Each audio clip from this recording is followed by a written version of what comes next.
Giorno takes out the trash in another epic episode of JoJo's Bizarre Adventure, Golden Wind. Hello my friends and welcome to the very first JoJo review on my brand new YouTube channel, Ace Guru. If you want more details as to why I changed the name of the channel, make sure to check out a link for the video in the description box below. It'll give you all of the details of how some things are going to be changing around here, how I'm going to try to do a lot more higher quality videos for you guys. But first, we've got to talk about this episode of Golden Wind. Not only did it feature an incredibly bloody and epic battle between Giorno and Cioccolata, but it also featured the major return of a certain Stardust Crusader. So I'm going to go ahead and put up that big old spoiler warning right now. If you guys have not watched this episode, make sure to go watch it before you watch the rest of this review. So this episode was kind of the beginning battles between Secco and Bruno Bucciarati and Giorno and Cioccolata. The first part of the episode was all Secco versus Bruno,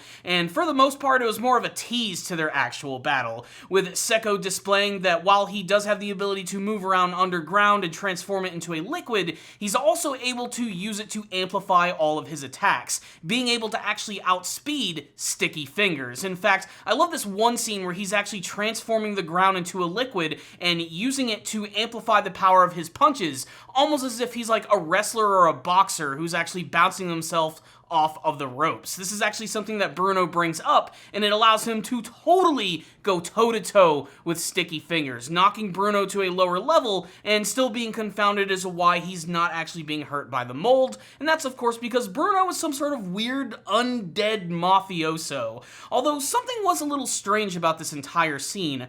I thought that Bruno actually didn't have the ability to bleed anymore, but when he was actually getting hit by Oasis's punches, he actually had a little bit of blood coming out of his mouth. This is either a mistake, or maybe there is just a little bit more of the blood left in his body. But really, that was just an appetizer before we get to the main course of this episode, Giorno and Mista battling against Cioccolata. When Giorno and Mista go to the top of this building, that branch has transformed into a massive tree, which has captured the helicopter, and now all they have to do is just go up casually and perform the coup de grace, the end of Cioccolata. However, it's actually not going to be that easy. When Mista uses the Sex Pistols to try and take them out, they notice that Cioccolata has somehow just disappeared from the helicopter, and that's because he has a very unique ability to basically separate portions of his body. He can rip off his arms, the lower half of his body, and as long as he covers up the damaged stump with some of the mold, he's actually going to be able to survive, and he uses that to sort of like hide his various body parts amongst the helicopter, and a lot of these Sex Pistol bullets actually end up getting defeated, knocking out Mista, leaving Giorno the only one who actually has to battle against him.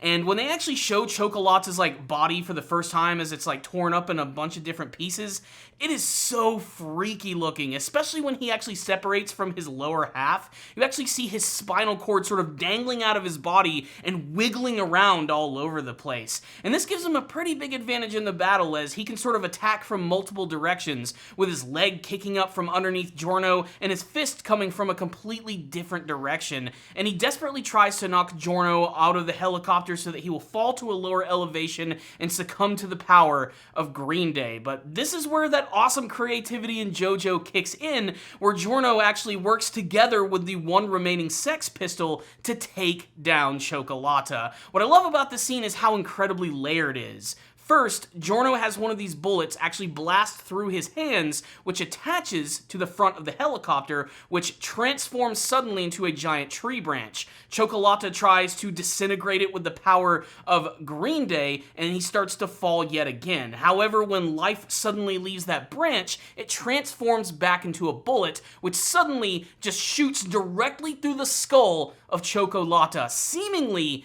defeating him. However, Giorno knows that it's actually not going to be all that easy, and he comes up with this other crazy plan. He plays a little bit of a mind game with Cioccolata, saying that he himself is very damaged, and if he tries to climb to the top of the building, that would give him the perfect opportunity to come back to life and to try and take him out one more time. And Cioccolata tries to kill Mista by decapitating him, saying that if Giorno tries anything, it's over. Suddenly, the bullet that is still lodged inside of his head is transformed yet again thanks to the power of Golden Experience, transforming into a massive stag beetle which claws its way out of Cioccolata's skull, giving Giorno the opportunity to finish him off with Golden Experience. And this might be one of the most incredibly long-winded and badass punching montages that the JoJo series has ever produced.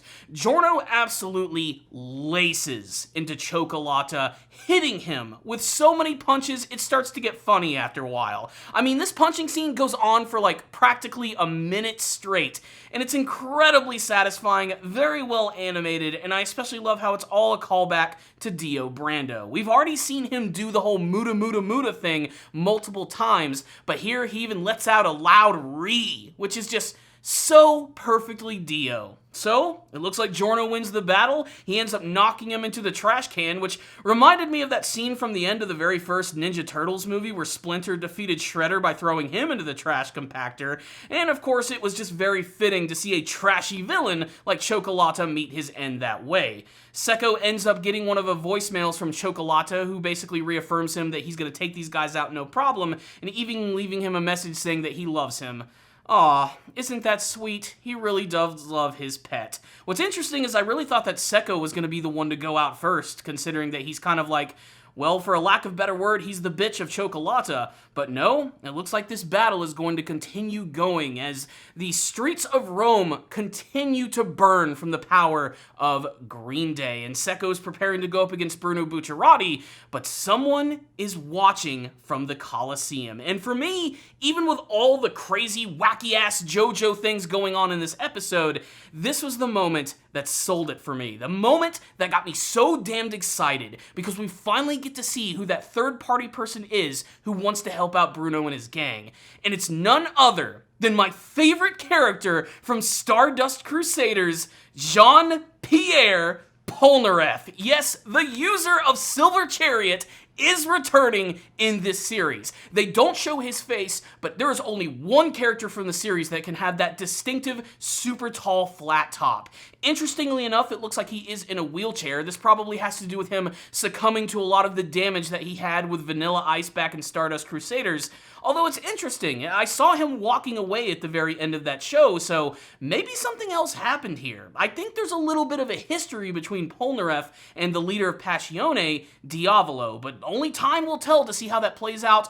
All I know is I'm so excited to see my favorite wacky-ass crazy Frenchman come back with his distinctive Silver Chariot stand. So, what's the rundown on this episode of JoJo's Bizarre Adventure Golden Wind? This was just such a great creative episode, and I'm glad that we finally got one that focused on Giorno having a big, long, crazy battle that was filled with so much creativity, and this is the type of episode that gave me everything that I love from the series. Not only stylistically was it really fun to watch, but it wasn't a typical battle. It ended in a typical JoJo way with Giorno finishing off Cioccolata with a lot of punches, which was incredible, but everything leading up to that was just so rich in its detail and how it was actually explained. The entire scene of Giorno actually combining Golden Experience with the Sex Pistols to take down Cioccolata was genius. I knew that he was going to try and do something crazy, but I didn't think it was going to be something as nuts as having that bullet intentionally get lodged in Cioccolata's head just to turn into a giant beetle that would claw its way out. It was so creative in the way that it was executed, and any other anime series, this would have been like a giant, ridiculous battlefield. It all took place on a roof with a helicopter, and they managed to make it seem so grand in its actual scope. Cioccolata, of course, is also just a great villain, displaying such a disturbing personality throughout most of this episode. He has some really creepy expressions, and him having the ability to basically like rip off his limbs and pull them back together and sew them back in place is really disturbing. It shows that his stand power can actually go beyond simply just having its default ability. He was able to utilize it in order to basically transform himself into a weird zombie-like creature. It was awesome, and it makes sense that a character like him would be able to sew himself back together as he is a former doctor, but man, what a freaky-ass villain. I'm not sure if he is 100% confirmed defeated at this point, as we didn't get like the confirmation screen. You know, they used to do that a lot in the old JoJo anime series, but considering that he fell off a building and into a freaking trash compactor, I'm willing willing to bet this is probably the end of his character, not to mention the scene where we get the voicemail with Sekko where it kind of confirms that, yeah, he's dead and he loves his buddy. But man, Jean-Pierre Polnareff. That's really what sells it for me right here. Anybody who watched my reviews of Stardust Crusaders know that I absolutely love that character. He is one of my favorite JoJo characters, and very much like Giorno and Mista, he kind of feels like more like the real default character. Even though Mista didn't get to do too much in this episode, I think of all of the characters in Bruno's gang, he has still had the most confrontations and been the most useful. And I mean, it makes sense, the guy has a gun, and I've always sort of gotten like a Jean-Pierre Polnareff like vibe from him, but now that Polnareff is actually back, like, holy crap, that is incredible. I love when they're able to bring back classic characters, and they could have gotten really lazy with this one. They could have just brought back Jotaro, and it would have been awesome and really satisfying, but to bring back a character like that, whom we have not seen in a very long time, and who is a very important character in Stardust and one of the few survivors of that big confrontation with Dio, I think is really awesome. Like I said, I can't speak volumes for how incredibly I love that character, and I cannot wait to see Silver Chariot come back.